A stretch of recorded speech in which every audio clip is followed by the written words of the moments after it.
Evangelho de Lucas, capítulo 13.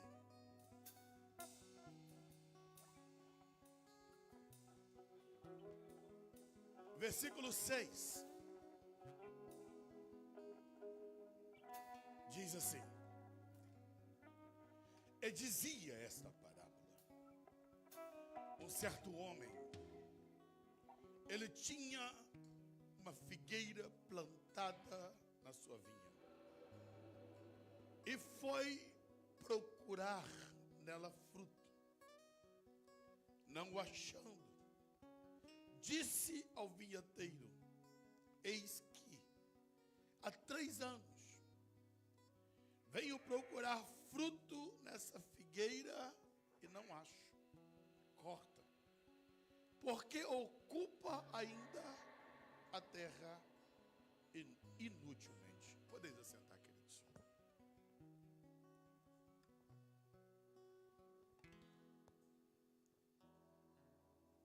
Hoje é um dia que reservamos para passar na presença de Deus. E estamos aqui para celebrarmos a ceia do Senhor. E a Bíblia diz que todas as vezes que comemos esse pão e bebemos esse cálice, nós anunciamos a morte do Senhor até que Ele venha. Cada ceia é a anunciação de algo que vai acontecer lá na eternidade. As bodas do Cordeiro, onde a igreja de todos os tempos estará reunida para celebrar a grande festa de triunfo do casamento da noiva com o noivo. E ali estaremos eternamente com o Senhor. Mas enquanto esse dia não chega, esse dia não vem, aqui na terra, nós vamos celebrando a ceia, lembrando do sacrifício de Jesus ali na cruz do Calvário por nós. O que nos dá o direito de cultuar a Deus, de servir a Deus, é por causa do sacrifício que foi feito ali na cruz do Calvário. E sempre precisamos, amados, estar fazendo uma reavaliação. O comércio, os lojistas, depois de um certo tempo de atividade, de trabalho, às vezes você vai chegar numa loja e às vezes você encontra, isso é muito normal no Brasil, escrito assim: fechado para balanço. O que é isso? É preciso fazer na empresa um balanço, uma avaliação. Entradas, saídas, estoque. O que está funcionando? Quais são os produtos que estão bem, que estão mal, o que precisa ser feito? E aí a loja fecha. Para quê? Para analisar como é que está o funcionamento dela, para que quando abrir novamente para o mercado, tenha melhor atendimento. Hoje, nessa manhã, Deus quer que você se feche para balanço. E é interessante que quando a loja se fecha para balanço, não entra cliente. É só o núcleo interno da empresa para avaliar como é que está ali dentro. E fechar para balanço é você. Aí é só você e Deus. Para analisar como é que está você. Como é que está teu estoque? Você está no saldo positivo ou está com saldo negativo? Como é que estão as coisas aí dentro? Dependendo da loja que fez para balanço, para desespero do proprietário, ele vai perceber que tem muitos produtos vencidos, que passou do prazo da validade. Talvez tenha coisas aí dentro que está vencida, que você não mexeu, que você não tratou, que você não resolveu. E essa manhã Deus está nos fechando para balanço, para fazer análise, para poder checar lá dentro. Então eu quero começar esse dia com Deus, esse momento da ceia. Depois nós teremos toda uma tarde aqui com Deus, trazendo essa reflexão. O que está acontecendo aí, aqui dentro de mim? O que está acontecendo aí dentro de você? Esse texto que escolhi, irmãos, para estarmos meditando esta manhã, é um texto muito forte. É um texto que nos leva a sérias avaliações. E eu quero começar desde o primeiro versículo, que é o contexto, né? Jesus, ele está em todo o capítulo 12 ministrando, falando sobre o tempo do fim, apresentando muitas coisas importantes. Mas quando chega aqui no capítulo 13, possivelmente já no final daquilo que Jesus estava ministrando, no verso 1, Jesus é interpelado. Ele é questionado pelas pessoas. Diz assim: naquele tempo, estavam presentes ali alguns que falavam dos galileus, cujo sangue Pilatos misturara com seus sacrifícios. Jesus ministrando, ele é interpelado, ele é questionado. Alguns dos que estavam na multidão questionaram a Jesus a respeito de um grupo de galileus, lembrando, Jerusalém está ali no centro, a Galileia estava lá no norte. Os galileus, eles eram tidos como pessoas mais rudes, mais rústicas. E Joséfo nada fala, apenas o evangelista Lucas, que cita esse episódio.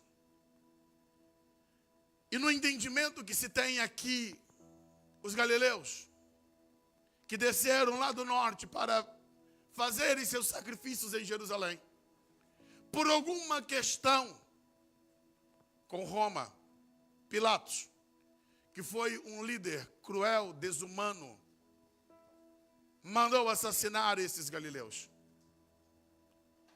E esse homicídio, ou melhor, genocídio, foi realizado enquanto ele sacrificava, a ponto de se misturar o sangue desses homens com o sacrifício que eles estavam prestando a Deus. E aqui alguns questionam sobre o fato dessas pessoas estarem cultuando a Deus, cultuando, oferecendo o sacrifício e mesmo assim serem assassinadas. O questionamento que se tinha aqui era: qual é a gravidade do pecado deles, que eles estavam lá oferecendo sacrifício e foram mortos de maneira abrupta, de maneira tão intensa. Então alguns estavam ali a julgar e trouxeram à tona essa fala com Jesus. Mas é interessante que a resposta de Jesus, no verso 2 e 3 sobre esse episódio é: respondendo Jesus, ele disse-lhes: cuidai vós, que esses galileus foram mais pecadores do que todos os galileus, por terem padecido tais coisas. Não. Jesus afirmativamente diz: não. Eu vos digo, antes, se não vos arrependerdes, todos de igual modo perecereis. Jesus, ele traz aqui uma lição muito forte, irmãos. Existe uma lei da semeadura e da colheita, isso é fato. Tudo que o homem planta, o homem colhe. Mas, nesse episódio que Jesus foi interrogado, ele está dizendo: não. Aqueles galileus, eles não foram mortos ali porque eles eram mais pecadores do que os outros galileus. A morte é uma realidade que chega para qualquer um. Tragédia pode bater em qualquer porta. E Jesus, ele traz algo muito forte, dizendo: olha, se vocês não se arrependerem, do mesmo modo vocês vão perecer. Todos nós temos uma conta para acertar com Deus, irmãos. E a grande questão é que nesse episódio, Jesus está ministrando, Jesus está confrontando, ele está trazendo uma palavra para as pessoas, mas aqueles que estavam ali estavam se achando tão auto-justificados a ponto de apontar o erro dos outros, apontar para outros e não olharem para si próprio. A igreja precisa entender e compreender: nós estamos caminhando numa trajetória para o céu. Se você não cuidar da tua alma, se você não cuidar do teu interior, se você não cuidar de você, você pode ficar para trás. Aqueles estavam preocupados com os galileus. E Jesus está dizendo: eles não eram mais pecadores do que outros. Temos visto tanta tragédia acontecendo pelo mundo afora. Sim, o Rio Grande do Sul, lá no Brasil, tem vivido momentos de caos, de dor, de perdas. Eles são mais pecadores do que o restante do Brasil, irmãos? De maneira alguma. Temos visto tantas e tantas coisas ocorrendo pelo mundo afora. Isso classifica que esses são mais pecadores? Não, irmãos. São alertas divinos de Deus para nós. Você precisa cuidar da tua alma. Você precisa cuidar da tua eternidade. Porque qualquer hora isso pode bater na tua porta. Isso vai chegar até você. E quando chegar a ti, você precisa estar pronto. Você precisa estar preparado para ter o teu encontro com Deus. As pessoas questionaram a Jesus. Estavam em volta de Jesus, mas não entendiam o que Jesus estava ministrando. E infelizmente muitos têm a Bíblia, participam dos cultos, mas não conseguem entender e compreender a dimensão do que é, de fato, o que se está se vivendo. Você está indo para a eternidade. Nós estamos indo para a eternidade. A vida aqui, ela é passageira. É só por um tempo, é um sopro. É só um momento. A realidade está por trás das cortinas da morte. Toda a realidade do que você vai enfrentar e viver está por trás da cortina da morte. Mas os homens se fecharam e vivem esse aquém da cortina.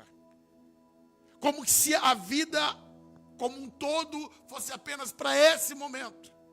E não se preocupa-se com a eternidade que está por vir. E isso é trágico. É trágico porque não há conserto nem acerto no pós-morte. Não há mais o que se possa ser feito. Jesus, estando ali com aqueles, procura confrontá-los. Se vocês não se arrependerem, todos de igual modo perecereis. E aí o que Jesus faz? Ele traz agora para a conversa dele um outro tema trágico. Primeiro apresentaram a ele homens que foram assassinados sacrificando. Aí Jesus agora no verso 4, ele traz uma outra situação que era conhecida de todos. Ele diz: olha, vocês me falaram sobre os galileus que foram assassinados por Pilatos. Eu pergunto para vocês, e aqueles 18 homens? Os 18 homens que a torre de Siloé caiu e matou eles.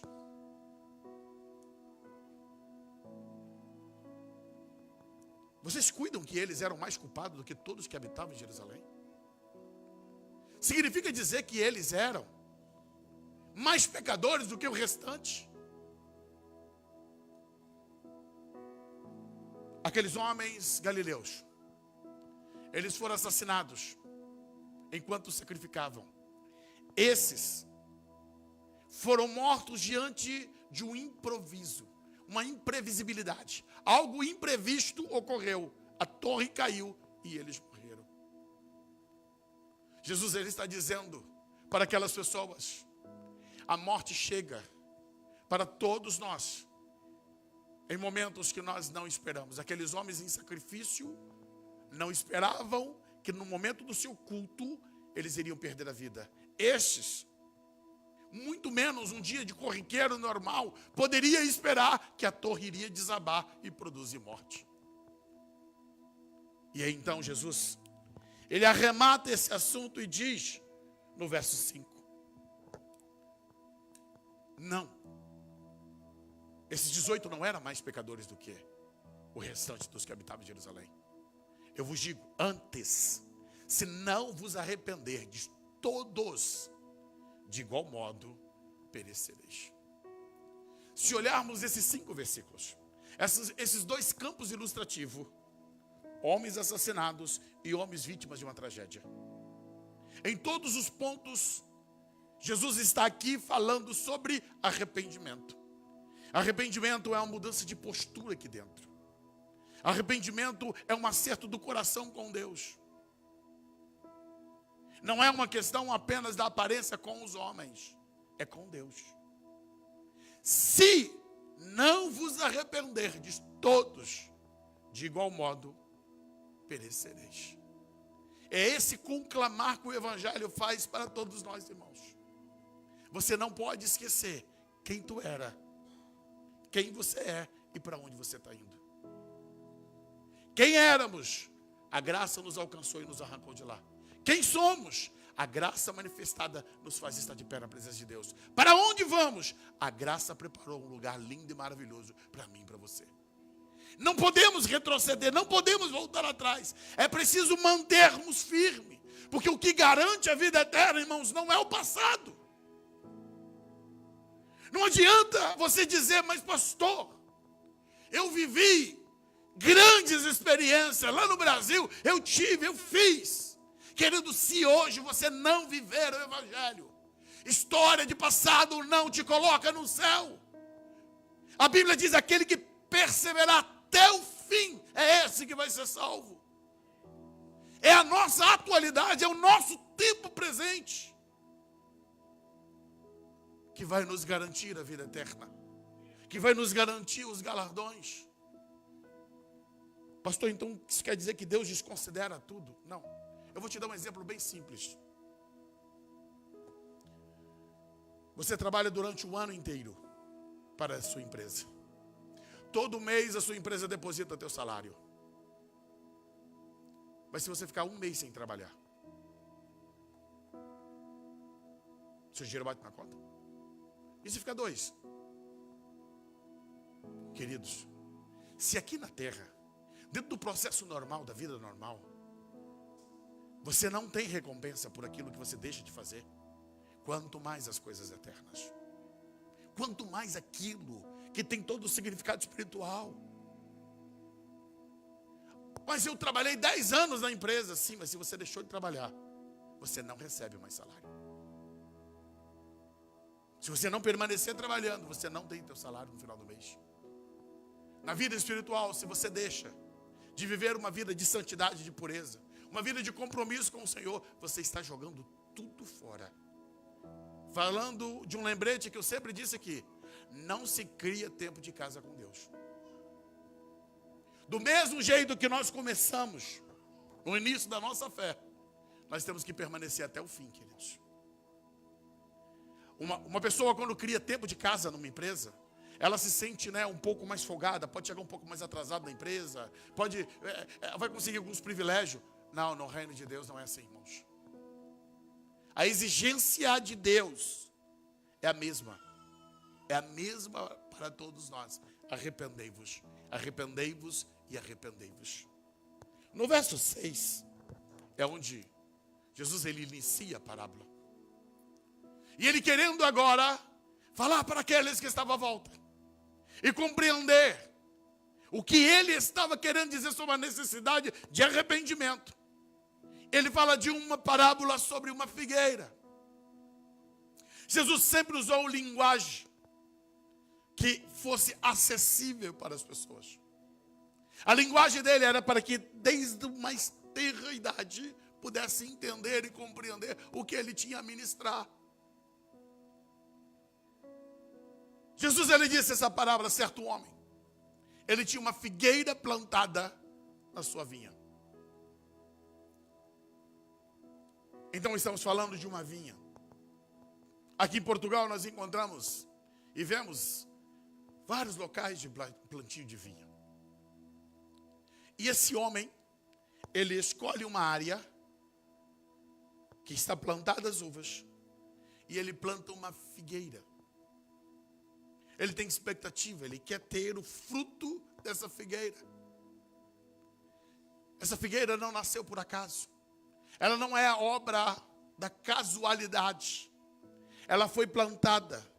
Existe expectativa sobre ela. Foi cuidada. Ela tem um espaço dela. Todavia, esse homem, dono daquele campo, foi procurar fruto e não achou.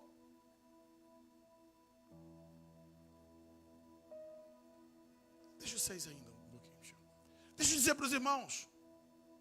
Você não é obra do acaso. Você não está na igreja apenas por casualidade, não.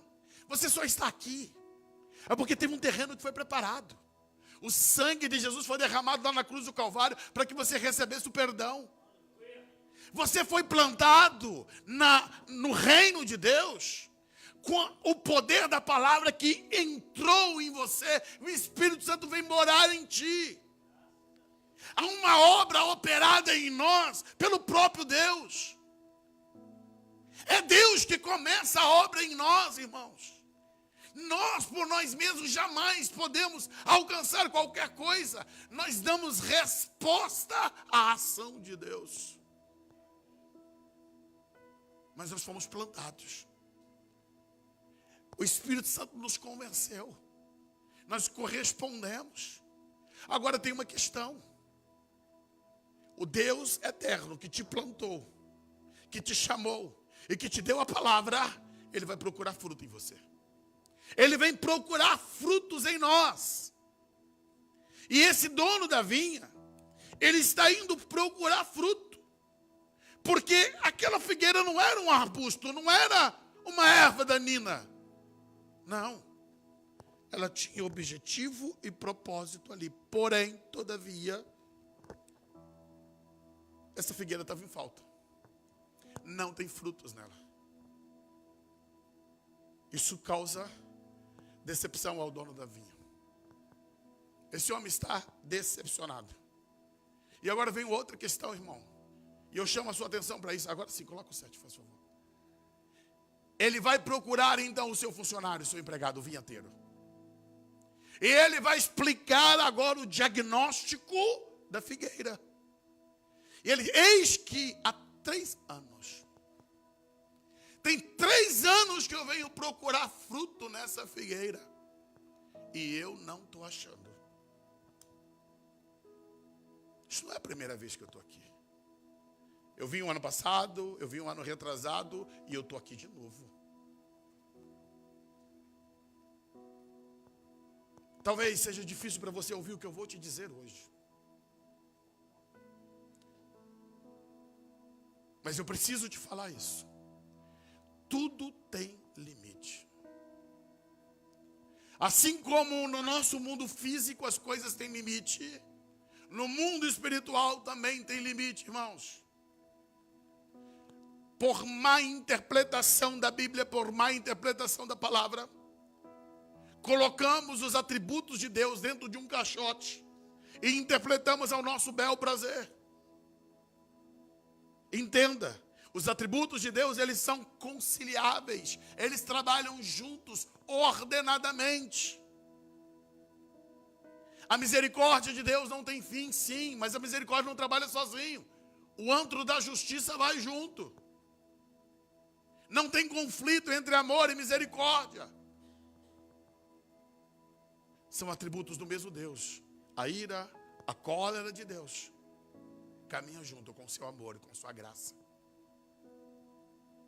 E é importante nós compreendermos que o Deus que nos ama é o Deus que pune o pecado. O Deus que nos quer perto dele é o Deus que repele e que lança fora aqueles que não obedecem. Pastor, mas o sermão está sendo duro. Não, eu digo isso por amor à tua vida. Deus ama você e Ele não quer que você se perca. Agora é preciso que você olhe para dentro de si e faça a sua avaliação. Porque, amados, é algo muito sério. Você não pode viver de fachada. Você não pode impressionar as pessoas quando dentro do teu interior, quando Deus está olhando ali para dentro, Ele está reprovando e está dizendo, está mal, está mal.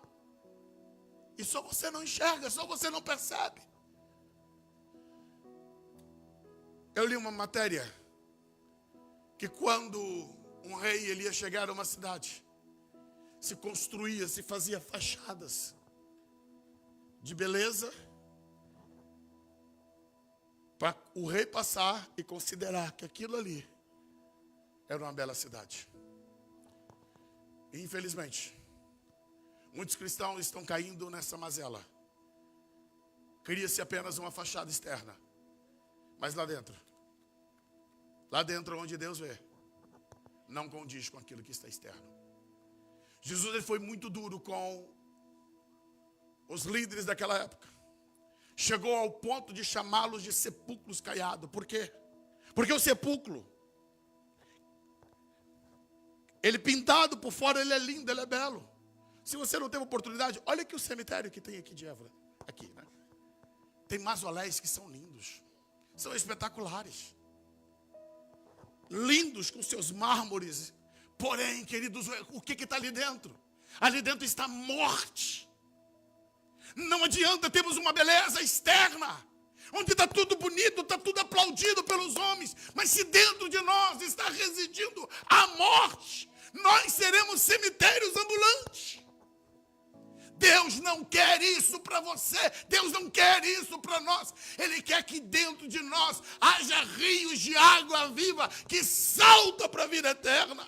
Que haja em você a graça, o poder e a vida de Deus para viver o melhor do Senhor. Numa linguagem humana, para tentar explicar, Deus nos olha com o raio-x dele, irmãos. Ele não olha a faceta, não olha a roupa que vestimos apenas. Ele está olhando lá dentro. Ele olha as motivações, as intenções internas.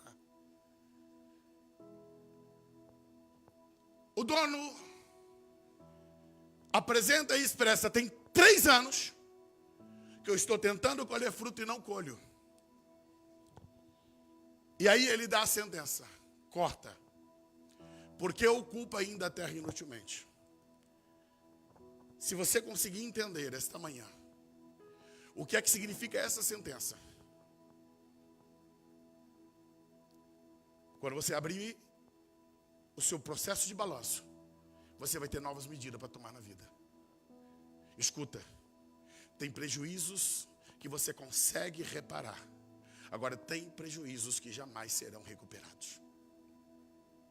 Então hoje Deus está trazendo um alerta para você. Porque quando sai essa sentença, significa dizer: acabou o limite, acabou o tempo. O cronômetro fechou, já cravou, não tem mais nada a ser feito. O dono da vinha chegou para o vinhateiro e disse: corta, chega, acabou o tempo. Já dei o tempo necessário, esperei 3 anos, não deu resultado, pode cortar. Corta, joga fora, não vai ficar ocupando espaço inutilmente. É duro sim, amados. É por isso que Deus tem nos chamado para essa reflexão. Para nós analisarmos e avaliarmos como eu estou vivendo a vida cristã. Viver Cristo, irmãos, não é peso, é privilégio. Quando você entende e compreende o que é o céu e o que é o inferno, são duas coisas antagônicas, paradoxal, de uma maneira tão extrema. E você entender que o Deus eterno está te tirando disso para te colocar nisso. Não importa quanto você tenha que sofrer nessa caminhada, vale a pena por causa disso. Se eu não fizer nada, aquilo ali já é o meu lugar. De qualquer jeito, é para lá que eu estou indo. Porque o homem está debaixo de condenação do pecado. Todo e qualquer esforço que você fizer pelo céu, para chegar lá, querido, vale a pena. Vale a pena. Se não tivesse o céu, se tivéssemos só que nos livrar do inferno, já seria suficiente. Livrar-se do inferno já seria o máximo para nós. Agora, saber que além de eu poder me livrar do inferno, eu posso morar em um céu de glória. E dizer que isso é caro. Dizer que isso é sofrimento, não, irmãos. Precisamos avaliar de fato o que é caro. O que de fato é caro. É preciso que nós analisemos. O céu é de graça. O que nós precisamos é renunciar a nós mesmos. É abnegar-se, é arrepender-nos. Então, voltando ao texto. O dono da vinha diz: corta, porque ocupa a terra ainda inutilmente. Pastor, mas isso está na parábola? Mas isso é aplicável para nós? Sim. Evangelho de João, capítulo 15. Quando Jesus está ali, em seus últimos momentos com os seus discípulos. Ele está falando sobre os seus últimos momentos com eles. Verso 6. E ele está ensinando sobre o posicionamento nosso em Cristo. Mas aí ele dá essa sentença. Se alguém não estiver em mim, vai ser lançado fora. Como a vara, ele vai secar. E os colhem, lançam no fogo e vai arder. A única coisa que te garante a tua segurança eterna é você permanecer em Cristo. Se você não estiver em Cristo, você está jogando fora toda a tua eternidade. Olha o que diz o verso 4. Estais em mim, eu em vós. Como a vara de si mesmo não pode dar fruto, se não estiver na videira, assim também vós, se não estiverdes em mim. Eu sou a videira, vós as varas. Quem está em mim e eu nele, esse dá muito fruto. Porque sem mim nem nada podeis fazer. Queridos, tem que ligar o teu alerta. Já viu aquele alerta de incêndio que fica fazendo barulho e luz? Você vai ter que ligar teu alerta dentro de você. Porque está dizendo o texto aqui, no verso 5, que Jesus é a videira, nós somos as varas, quem está nele, e ele está nessa pessoa, vai dar muito fruto. Se não estiver dando fruto, significa que não está nele. E se não estiver nele, bota o 6. A ordem é essa. Vai ser lançado fora. Deus não quer isso, nem para mim, nem para você. Deus não quer isso para nós, amados. É por isso que o Espírito Santo tem tanto insistido comigo, com você. É por isso que às vezes você sonha, você pega um texto bíblico, alguém te fala, alguém te confronta. Isso é Deus falando, é Deus te amando, é Deus querendo que você não perca a tua eternidade. A grande questão é que às vezes nós somos tão insensíveis e achamos que não, foi a mera coincidência, foi uma palavra solta que foi dada, não. É Deus confrontando a mim e a você. Corrige, acerta teu coração. O céu é logo ali, mas o inferno também. Voltando para o texto de Lucas, capítulo 13. No verso 7. Ele diz, não vai ficar inutilmente. Chega, acabou. Então, voltando ao que eu disse. Tudo tem um limite. E esse dono da vinha disse, chegou o limite, pode cortar, lança fora. Eu digo, irmãos, que temos visto muitas pessoas zombando de Deus, zombando da palavra. Muitas pessoas que levam as coisas de Deus à corriqueira. Existem aqueles que pensam, Deus não está me vendo. Eu faço, eu aconteço. Queridos, os olhos de Deus estão em todos os lugares. Os olhos de Deus permanecem. Permanece atento. Coloque Hebreus capítulo 4, verso 13. A Bíblia diz assim, não há criatura alguma encoberta diante dele. Não há ninguém que se esconda. Não há ninguém que ele não veja. Não há criatura alguma. Ninguém está encoberto diante de Deus. Antes, pelo contrário, todas as coisas estão nuas. Estão patentes aos olhos daquele com quem temos que tratar. Tem uma outra versão que diz, com aquele que temos que dar conta. Todas as coisas estão nuas, estão patentes. Tudo está assim, diante dos olhos dele. Ninguém precisa contar nada para Deus. Ninguém precisa falar nada com ele. Ele sabe tudo. Quer ver um outro texto? No Evangelho de João, capítulo 2, versículo 25.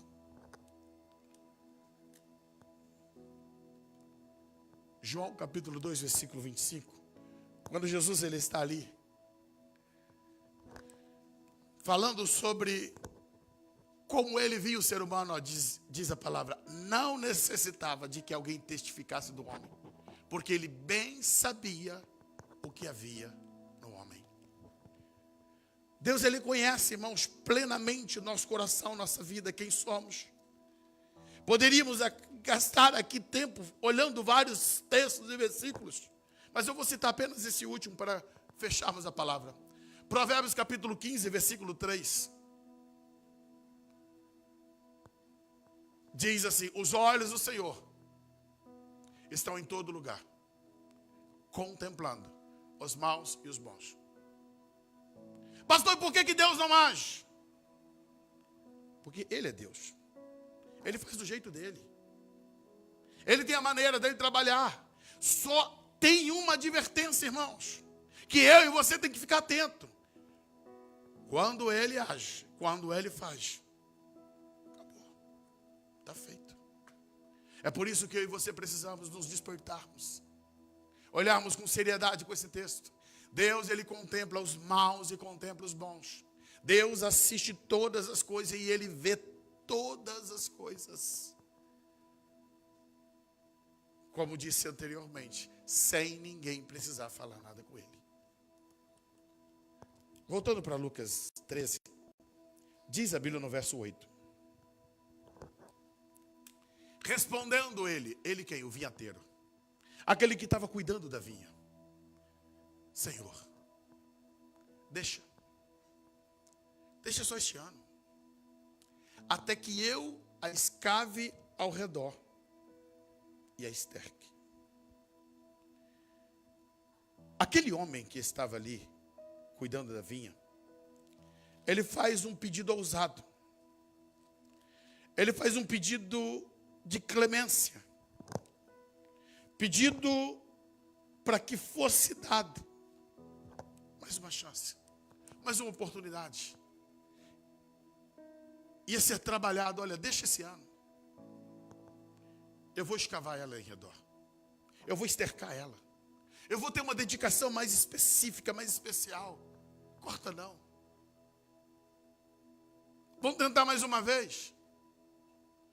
Vamos dar mais uma chance. Graça. Graça e graça.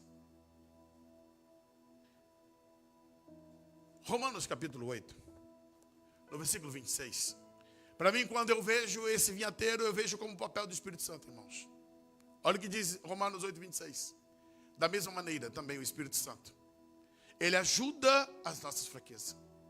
Porque não sabemos o que havemos de pedir, como convém. Mas o mesmo Espírito intercede por nós, com gemidos inexprimíveis. O Espírito Santo, ele intercede por nós. E é por isso que ele nos incomoda. É por isso que às vezes você está aí e ele está dizendo dentro de você: muda, para com isso, toma jeito, muda esse rumo, corrija teu coração, muda tua mente, toma uma nova postura. É a ação do Espírito Santo intercedendo. E eu termino, irmãos, voltando para o texto de Lucas 13, verso 9. Se der fruto, ficará. E se não, depois a mandará cortar. O que tem aqui, irmãos? Uma cláusula de sobrevivência. Uma oportunidade que é dada àquela figueira de 1 ano.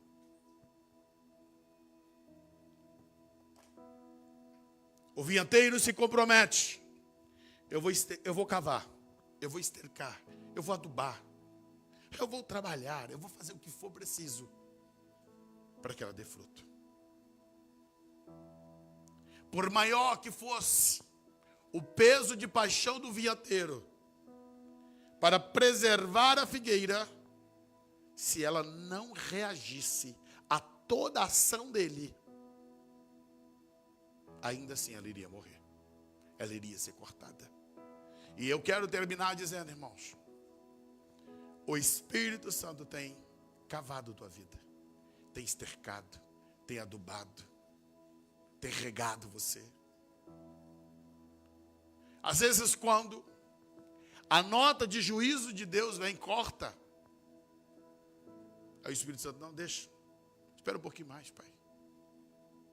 eu vou adubar. Ele vai mudar. Ela vai mudar. Eu vou trabalhar esse interior.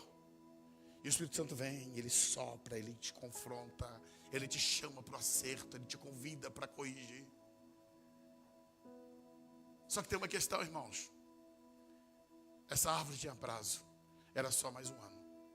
A sentença era essa. Se der fruto, vai ficar. Se não der fruto, vai ser cortada. Se não reagir, vai ser cortada. A minha pergunta para você é essa. Em que estágio da sua vida você está? Já reagiu à ação do Espírito Santo? Está dando fruto? Se não reagiu, quanto tempo Deus está procurando fruto em você? Ou você já está nesse processo da ação intercessória do Espírito Santo? Só mais um tempinho, Deus. Só mais um tempinho, Pai. Quanto tempo você tem ainda? Como eu e você não temos, irmãos, como mensurar. Nós só temos o hoje. Nós só temos o agora. Nós só temos esse momento. E eu agora, nessa manhã, antes de cearmos, queria convidar a igreja a se colocar de pé. Eu queria chamar o ministério de louvor aqui. Eu queria que você tivesse o seu tempo com Deus. Antes de você se abrir do seu balanço, queria que você fechasse seus olhos agora e olhasse para dentro de você, para dentro do teu interior, e você tivesse seu momento, você e Deus. Esquece quem está do teu lado. Esquece quem está aí. Talvez o Espírito Santo está te chamando agora, te chamando hoje, para avaliar dentro do teu interior e mudar algumas coisas, colocar em ordem. Hoje Deus está clamando para você proporcionar um novo tempo na tua vida. Feche teus olhos. Ó Deus eterno, Espírito Santo, Deus da vida, Deus que sonda, vem nesta manhã, Espírito Santo, mexe dentro desse coração, Deus, dentro dessa mente. Quebranta, Senhor, esse coração. Traga arrependimento. Senhor, traga, Senhor, desejo de mudar, de transformar-se. Espírito Santo, que o Senhor tenha liberdade nesta manhã de trabalhar o coração do teu povo, da tua igreja.